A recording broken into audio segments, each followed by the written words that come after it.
Já vás zdravím, mé jméno je Adam Štrauch a je tu čtvrtý video update o stavu vývoje na Roští, který pokrývá přibližně poslední 2 týdny.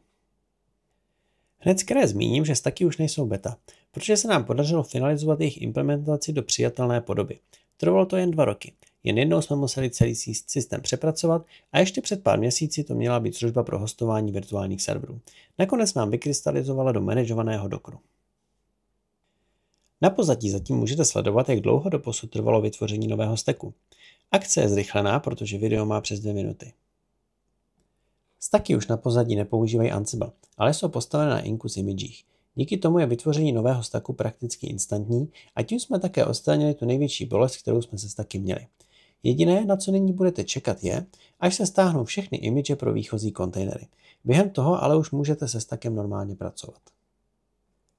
SSH daemon ve stacích se přesunul do management kontejneru a v operačním systému stacku tak už neběží nic jiného než init a docker. O routování HTTP provozu se ve výchozím stavu nyní stará Traffic, ke kterému najdete více informací v naší dokumentaci. Dále jsme přidali welcome kontejner do nově vytvořených stacků, který slouží jako příklad, podle kterého můžete nasadit vlastní kontejner a zároveň vás nasměruje na dokumentaci a podporu, pokud by náhodou bylo potřeba. Jde o podobnou stránku, kterou najdete i v aplikacích. Opravili jsme také chybu, kdy se při načítání logů pro jednu službu načetly logy pro všechny. A to je pro dnešek vše. Budeme se těšit zase příště, protože se stacky jsme ještě neskončili.